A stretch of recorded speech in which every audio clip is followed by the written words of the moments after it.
Have you ever felt a pull towards something new, but told yourself it was too late?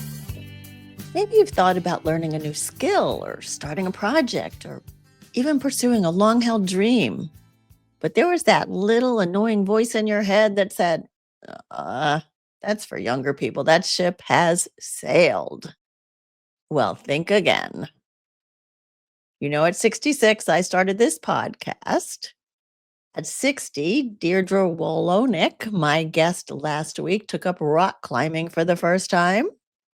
And my guest today, Becky Blue, became a first-time author at 60, using her writing to spark conversations about what's possible as we age.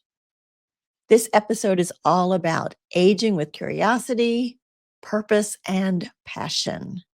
Not as abstract ideas, but as a way of living life. Becky and I will explore what it means to approach this stage of life with an explorer's mindset, challenging old narratives and embracing what excites us. If you've ever wondered, is it too late for me to try something new? Stick around. This episode might just change the way you see your own possibilities. Welcome to Boomer Banter, the podcast where we have real talk about aging well. My name is Wendy Green, and I am your host. And talking about possibilities, I want to invite you to join our Boomer Banter membership. Because when we talk about possibilities, we also have to be honest with ourselves. So as we get older, our social circles might shrink. Friends might move away, and some relationships fade away. And life might even feel a little bit lonely. But even as we are embracing aging well, we recognize that quiet worry about what aging really means. We don't always want to talk about it because deep down we don't necessarily embrace the idea of aging, but we do talk about aging well on this show and in Boomer Banter membership. And that's exactly why I created the membership. It's a warm, welcoming space where you can have real conversations, make friendships, and navigate this next chapter of aging well together. If you go to buymeacoffee.com/HeyBoomer0413, you too could join us. But the best part is you can try your first month for free. No commitment, no risk. Just email me at wendy@heyboomer.biz and I will get you set up. If it's not for you, no hard feelings. But if you love it, and I think you will, we'll welcome you into our thriving, supportive community. But spots are limited, so don't wait. Grab your free month today. All right, let me tell you about Becky Blue. She is the author of a book titled Turning the Magic and Mystery of More Days. She is a writer, speaker, retired geriatric nurse, community volunteer, and is passionate about changing the culture of aging. Becky has been a TEDx speaker. She is an entertaining and inspiring keynote speaker, and she uses personal stories and scientific research to explore the opportunities that a long view of life can hold. Becky's message is, there is no expiration date on living a life of health, impact, and wonder. So let's get into it. Welcome, Becky, to Boomer Banter. Hello, but thank you. Thank you. We're so glad to have you here. And Becky, you became a first-time author at 60. What inspired you to take that leap? And what was the biggest mindset shift you had to make? Oh boy, I think what inspired me was watching my friends, my girlfriend group kind of turn 60. And I knew that I had been, had a lot of things in my background that should prepare me for such a milestone because I was going to be the next one up. And so I kind of started digging into some of my nursing literature since I had been a geriatric nurse. And I thought, I'm just going to start writing about this. So it was almost like I was kind of started writing some essays, and then they kind of kept coming, kept coming. And I thought, this might be enough for a book. But of course, the Mm. mindset shift, as it is with so many things, is kind of that lack of self confidence or sort of Right. that imposter syndrome is like, really? I'm going to publish a book? Is that something I can do? So, with a lot of encouragement from some colleagues and friends, I decided to go for it, and I'm really glad I did. Wow. So that was a big change. I mean, did you do much writing before you wrote the book or the essays? Um, Thank you for asking that. I think at my core, I've always been a writer. I loved writing even as a young girl. I wrote poetry and I loved my English classes. My mom was an English teacher. And then I went into nursing. And if any of you listeners are nurses, you know that it's not especially great for your writing because you're doing everything very briefly. And nowadays you're just plugging it in on a computer. But then I was able to take a career change in my nursing career and move into a lot of grant writing. And so that was a Oh. really great setting for getting concise, getting clear in what words I use. And then I started writing a blog, and I actually wrote a cookbook in honor of my Oh, mother in law. oh, how fun. So that had rather small distribution, but I do kind of call this my first official book. Well, it's your first real published book, right? Uh, Yeah. And writing grants is not as much of a storytelling process, I don't think, is it? Well, I think those are the successful grant writers who can tell a story, who can paint a picture, Okay. who understand who their audience is and what matters to them. So I think there's just a lot that goes into grant writing, but I think the most powerful thing that goes into grant writing is understanding who your reader is. Mm. Well, you certainly did that in your book, Turning.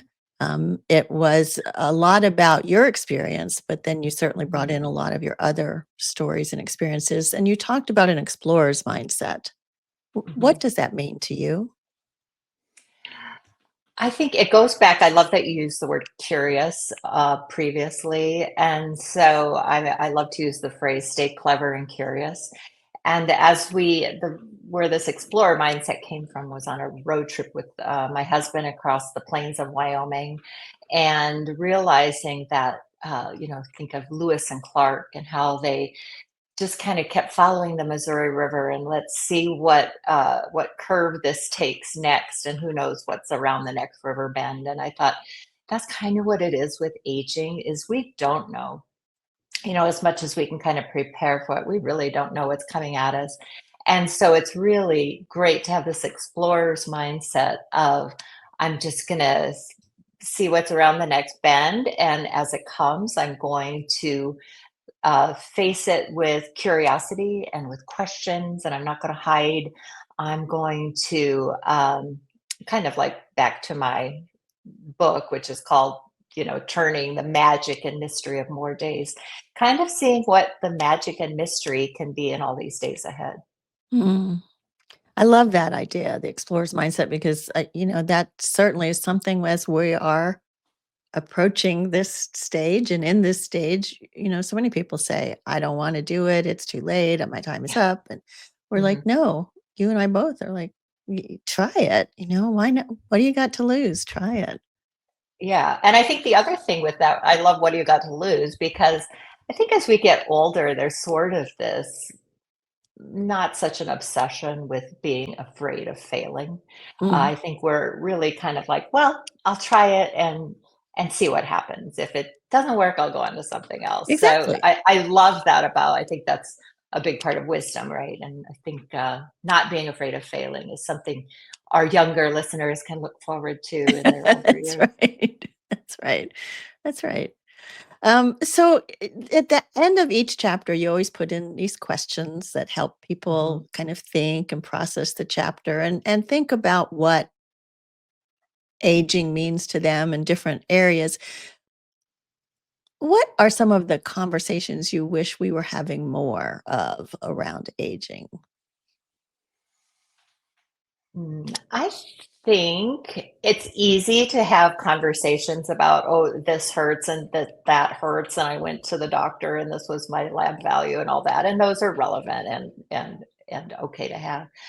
But I some of the questions I love are, um, so what haven't I done yet? What's like waiting in the wings that I might want to try out? And it takes some bravery to say that. I like to share a story from when I went and visited a book club, and it was a lot of women around the table, probably 15 or 20, and they'd been meeting for like 15 years. It's so cool. And they obviously knew each other very well. But I kind of posed this question at the end of a chapter, what's waiting in the wings that you might like to try? And someone answered, they said, I've I've always wanted to rock babies in the intensive care nursery, but I'm not sure I'd be very good at it. And Mm, all the friends around the table, "Oh my gosh, you'd be fantastic. You need to do this." mm, And we'll cheer you on. And so I think having those kinds of conversations with your family and friends, you have to be rather vulnerable and really put it out there. But then you also have this whole group of people who will keep you accountable, that they will ask you, "Hey, did you go to the hospital? Did you get signed up? Or can I go with you and sign you up and help you do this?" And that's just one tiny example of the many things I've heard from my readers.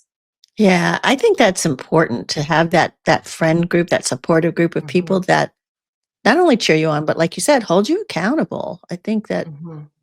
that helps us get through some of our hesitation and our fear. Do you think so? Oh, for sure. I think aging should not happen as a solo. It's not a solo act. Right. It should happen in a trio or quartet or choir or whatever. I think and I think for too long we just haven't talked about it. It's just kind of been not taboo, but maybe not fun. But I think now we can talk about it and have such great examples, have such great role models of people who are doing some amazing things in their third act of life. And I mean, this is the time to try some of those things for sure. Yeah, yeah, for sure. So for people that are hesitant about pursuing rocking babies in the nursery or, trying to be a writer, whatever, Hmm. Hmm. what would you say to them?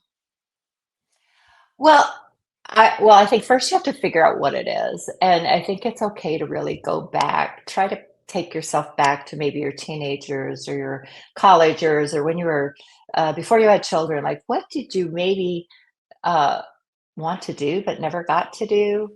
And so think of those things and then think, well, how can I maybe kind of start small with this?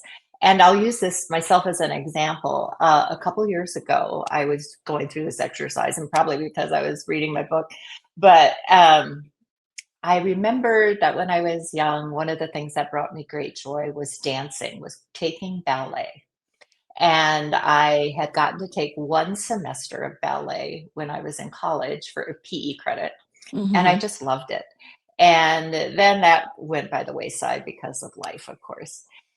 But I thought of that a couple of years ago and I thought, okay, let's just try this. So I found a YouTube channel that was like, do ballet in your kitchen or whatever, and like you hold on to your kitchen island and use it as a ballet. But it was just this wonderful teacher who made, I could pull her up any morning and watch her and do it with her. So I did that for like 6 months Oh, until yeah? I figured out that I saw a posting on social media that one of the local ballet studios called Dance Gallery, and it happened to be the same studio that I took that class from 40 years prior Oh in college. gosh. They were starting to offer adult ballet lessons, so I thought, okay, this is Meant perfect. to be.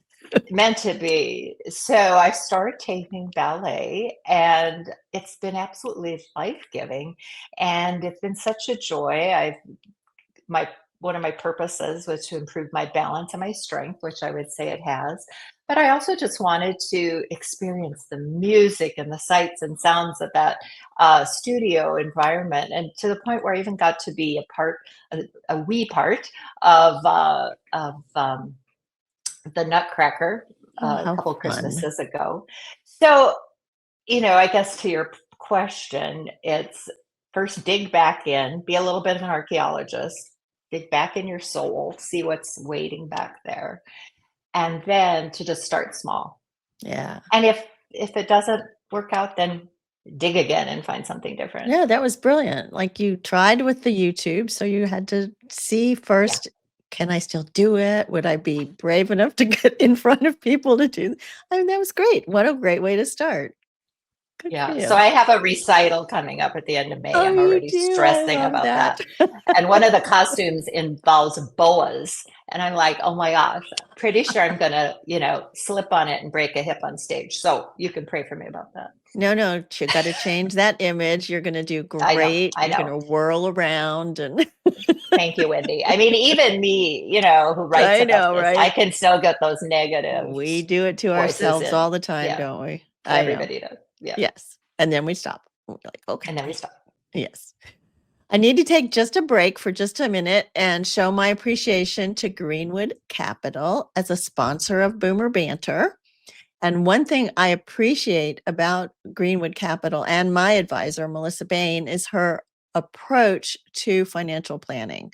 She makes sure that my accounts at Greenwood Capital work towards my goals and match my purpose, which is awesome. As an independent registered advisory firm, Greenwood Capital is a fiduciary.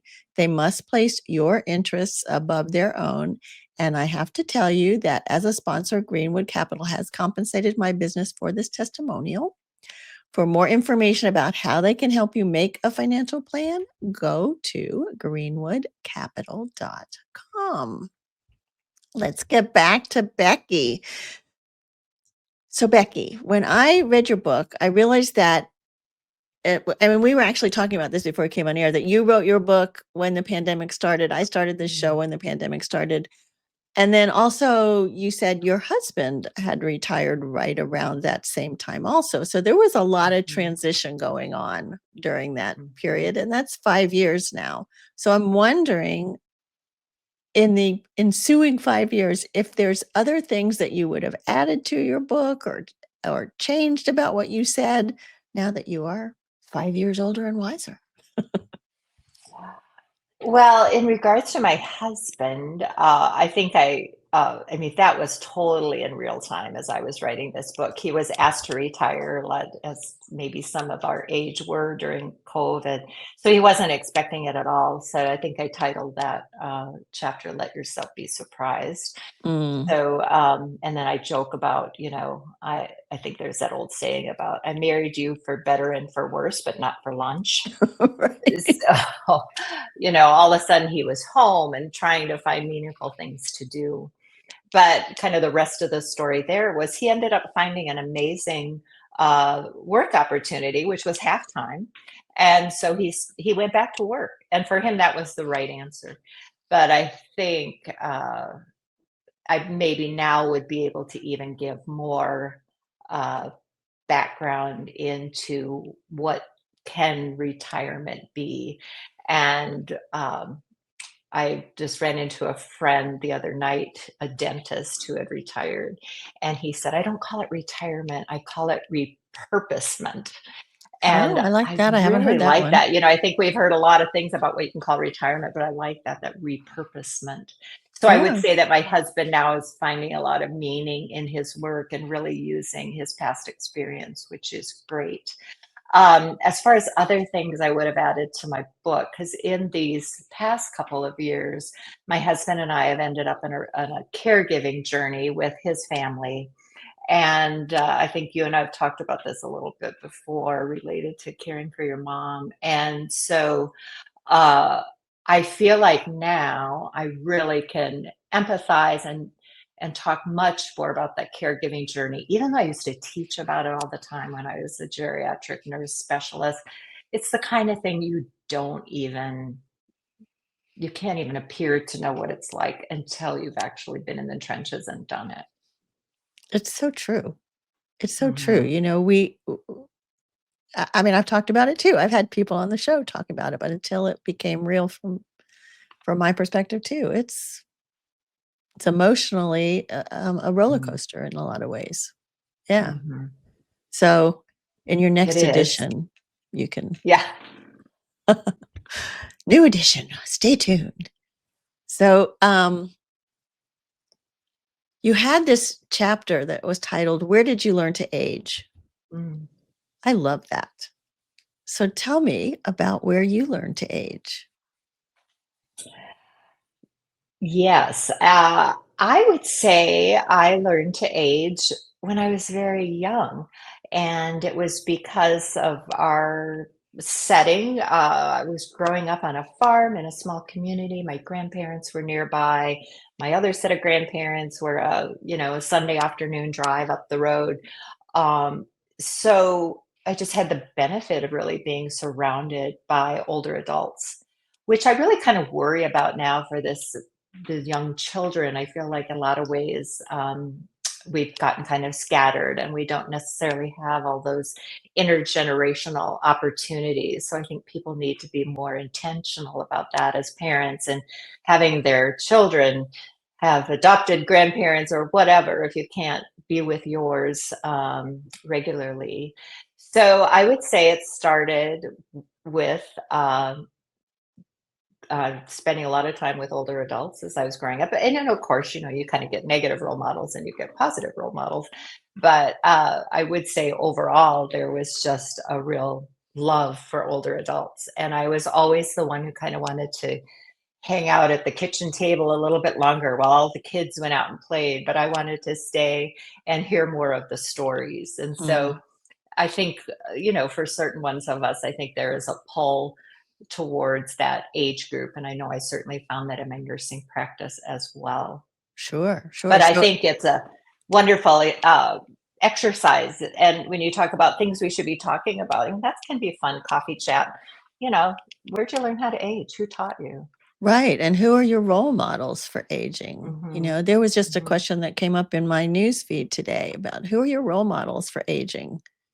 And as we become role models for aging also, it becomes even a more interesting question. Yeah. Yeah, absolutely. And it doesn't have to be someone in your family. I think I find myself just always watching other people and seeing how they engage. And my church happens to be a great place to see lots of different people of different ages, of course, but even out in the community. And the thing I always look for is who are those people who want to be relevant, who want to be curious.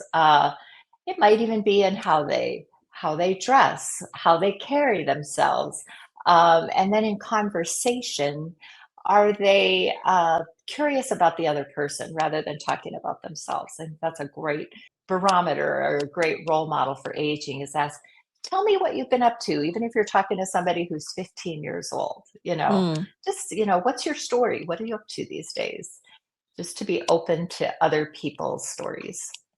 yeah, and I think you're right. The curiosity, we're so particularly the younger generation, it's text this and text that, so you have very short Yeah.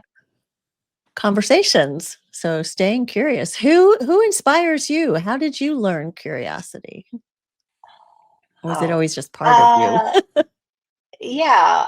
I think I've always been fairly curious. My dad used to have a saying, what, master of, what was it? No, I can't think of how he said it, but kind of like he was, Master of none. Wow. yes, Yeah, curious of all what's things, but master of none or yeah. whatever. And Right. so my father was always very curious. Um, And then I think of a nurse mentor, one of my nursing professors who just turned 90. And I watched her go through her life and her nursing career and really reach out to so many different populations of people, to people who are out in the community, maybe healthcare in children in the schools. But she was also like a really early adopter of tech. which I think is really impressive for somebody who's 90 years old. She said, "Oh, just when email was just starting, and I was probably still getting paper memos from the hospital. She's like, "Oh, just email me," and I'm like, "Oh my gosh, you figured out email, and you're almost 30 years older than me." And that's going to date me here, of course, with your audience. Yeah, I just I probably value curiosity and courage. I guess that would be the other C word in myself and in my children. Something I've tried to teach them, certainly. Yeah, I can definitely see that in you. I wanted to talk about self-care because you talk about Mm, that in your book, and certainly you encouraged your patients, your clients, yeah. into caring for themselves as they could. But I also wanted to quote something that I think it was your grandmother that said, "It's better to wear out than to rust out." So Oh, I thanks love for that. saying that. Yeah, I that's love my that. grandma Marie. Isn't that good? That's a It's better great to wear statement. out than to rust out, and all of the cousins and everybody, we still recall that. And she did that, she was a hard worker. And again, she didn't just sit around. She loved to stay busy. So I think anytime we were maybe kind of mopey or complaining about having to do some chores or having to do some work, that's what she would come up with. I think we can all benefit from reminding ourselves of that today. It's better to wear out than to rust out. Um, and as far as self care, I think where I really learned that was when I started working in faith community nursing, where we put nurses into churches. And we really focus on looking at people in body, mind, and spirit, that they're kind of three parts of the whole. And just the importance of taking care of each of those parts. And we think about aging, I think it's easy to focus on our bodies and how they are changing, of course, and sometimes not being the friendliest towards us. That's right. Sometimes, like I woke up this morning, I thought, why do my legs hurt? I just Uh, wanted to get out of bed and walk to the bathroom. I was like, oh.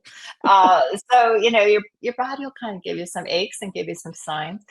So, of course, that implies, well, let's do a little stretching, maybe even before we get out of bed.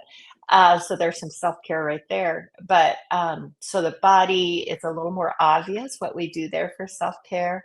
And the mind, I say that my ballet is equivalent to my husband doing Wordle. I mm, think I've got to kind of memorize some steps and things like that. So we do things to keep our minds sharp. So that's self care of the mind. But the one that I think we don't think enough about is spirit. And how do we care for our spirit? Depending on your faith tradition, how you take in that higher being. Um, but I think it's so important to feed your spirit. And just recently, I've come across the concept of spiritual electricity. oh, I And haven't heard that.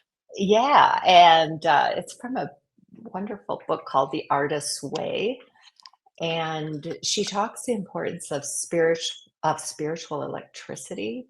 And what that is where you kind of cut out the cobwebs enough in your life and in the messages that are coming in, and maybe being in some silence and letting kind of your senses feed you by all the five senses. Or maybe it's from when you were doing something you really love, or you get to have a conversation with an old friend. You get that energy, right? And that's I would she calls it a spiritual energy. Or being creative, when suddenly you've made a new recipe, or you've decided, I'm going to write in my journal this morning. That feeling that you get because of those rather simple but powerful activities is that spiritual energy. So that's kind of what I'm looking at now related to self-care. I've been much more intentional about opening up my journal every morning and reading something from a favorite book or a scripture, and letting myself get energized in that way. I think intention is so important, Becky. You know, Mhm. I've journaled all my life, but on and off, right? And Yeah, absolutely. I set myself an intention a couple weeks ago that I was going to journal in the morning before I pick up my phone and start checking all the mail and messages and stuff, because that Mhm. just clouds your thinking. But you know what I found also, and I want to ask you about this, This morning, for the first time in a while, I woke up without this neck pain and headache, and Mm, I felt so much more awake and alert and ready to write in my journal. Pain really stops us in a lot of ways, mentally, spiritually, physically. mhm. And you worked with a lot of geriatric patients. I mean, how did you help them kind of put that in perspective as we're trying to be intentional? Mm. That's good. I mean, pain is, uh, I'm not an expert in pain, but certainly pain can be in body, mind, and spirit as well.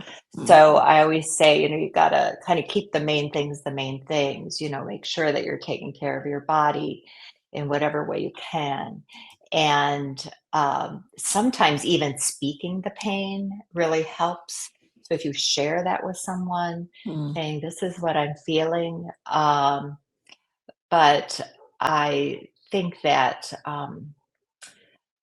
uh, when I worked with my geriatric clients, so often it wasn't always a medicinal kind of cure that we needed for them. Sometimes it was.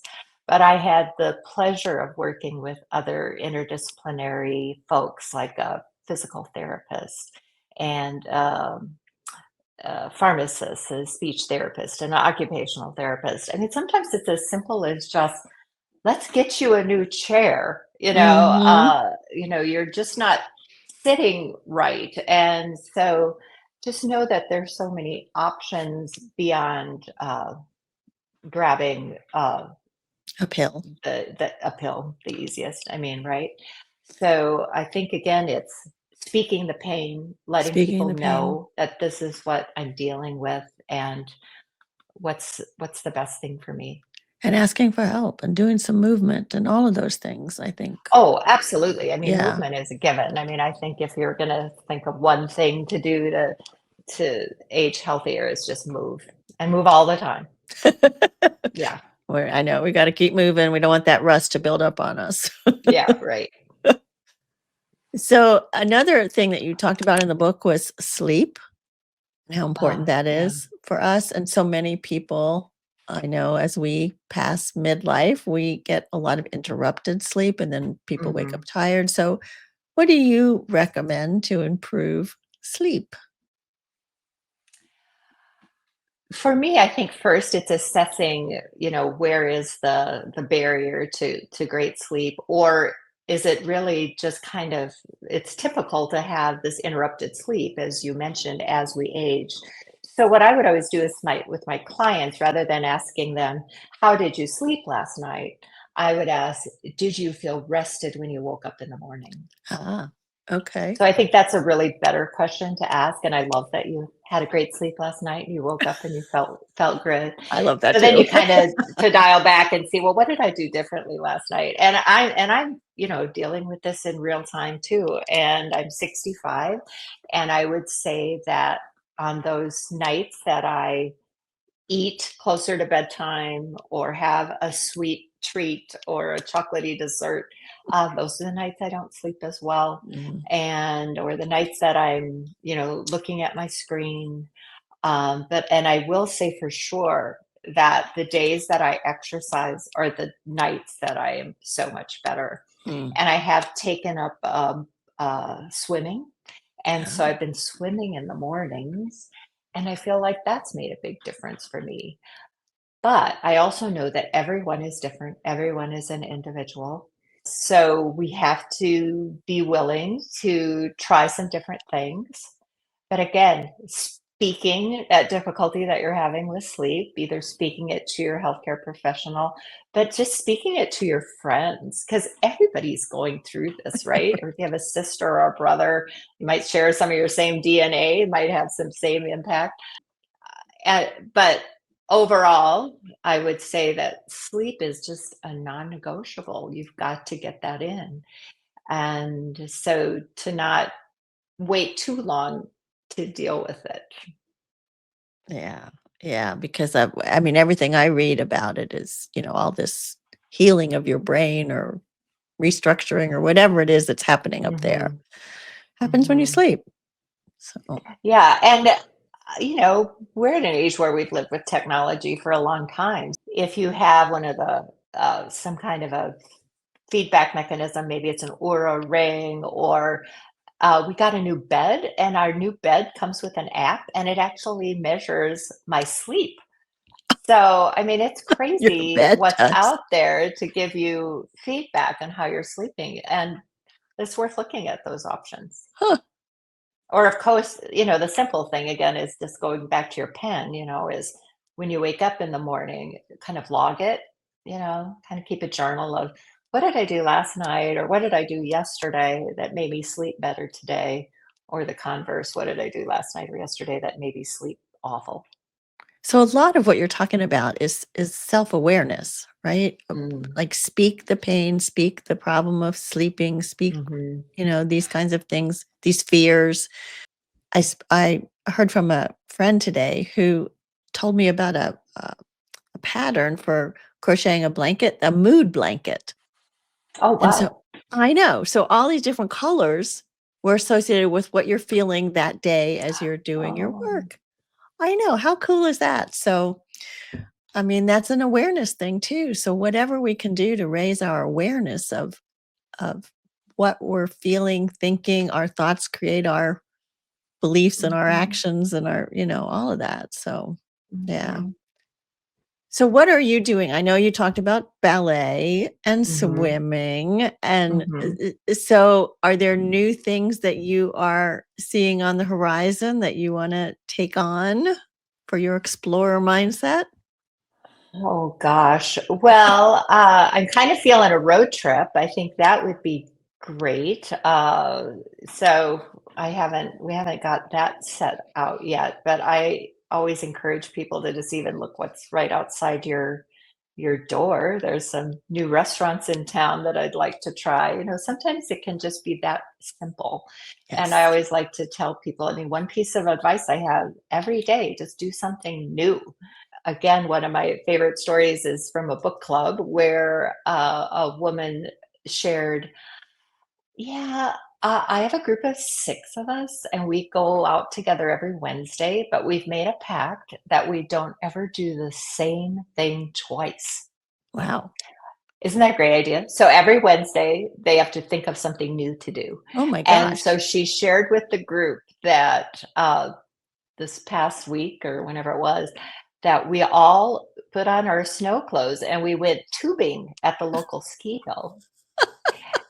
Can you just imagine? I mean, what a fun idea. And so the kicker of that though was I said, okay, who did you tell about this? And she kind of goes, she wasn't real specific, but I made that as an example of, okay, it'd be great if you post pictures on Facebook or make sure you tell the kids in your life that you and your 60 something girlfriend took a Wednesday afternoon and went tubing at the local ski hill. Oh my So gosh. that kind of gets back to my purpose in life right now is to change the culture of aging.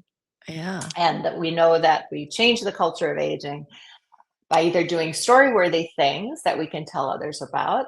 For example, I love that this platform gave me a chance to tell people about my ballet. Hopefully, that changed the culture of aging a little bit. Or the other thing you have to do is find story worthy things that other people are doing and tell those stories, which is your whole podcast, right? Yeah. So, little by little, if we're all talking about aging, either our own or what we've learned from somebody else, will change the culture of aging. I love that, Becky, and I love that you said it doesn't have to be big things. Going to a new Yeah. restaurant is, that's a new Mhm. adventure, so, yeah. Yeah. Thank you. Thank you for all of this. I wanna let people know how they can find you. You have a website that's called Becky Blue Writes, WRITES, beckybluewrites.com, and from there, you can find your book, which you can also find on Amazon, and it's Mhm. called Turning the Magic and Mystery of More Days. And you can also contact Becky through there. She's also on Facebook as Becky Blue. And you can follow her on Instagram. That is Becky J Blue on Instagram. So follow Becky and watch her new adventures as she keeps moving forward. Let's see. I also want to remind you about the Boomer Banter membership being a warm, welcoming space where real conversations happen, friendships form, and we navigate the next chapter together. So if you'd like to try a month for free, you can email me at wendy@heyboomer.biz. And next week's kind of interesting. I'm going to be participating in something called Podcast-thon. It's a global movement where podcasters come together to spotlight important nonprofit causes. And for my Podcast-thon special, I'll be featuring Doris McClellan, who is president of the American Association of University Women, AAUW in South Carolina. We'll be talking about AAUW's mission to advance equity for women in education and the workplace, why this work is still so important today, and how being part of AAUW for over 40 years has given Doris a deep sense of purpose. So I can't wait to share this conversation with you. Be sure to subscribe, follow, and tune in to Boomer Banter next week for that episode. And one final thing before I go, I wanted to mention my friend Adrian Berg, who has the podcast Ageless Traveler. It's a podcast on a mission that you will never stop traveling. And she brings you useful information on trips, tips, and hacks for lifelong travel, breaks down barriers to solo, intergenerational, and traveling at slower paces. So check her out. It's agelesstraveler.com for access to a lifetime of travel. And thank you to Greenwood Capital for sponsoring this podcast. Greenwood Capital is an independent registered advisory firm providing wealth management, investment solutions, and financial planning to clients in 23 states. Thank you so much, Becky, and thank all of you for sharing your time with Boomer Banter. Thank you, Wendy. It was fun. Thank you.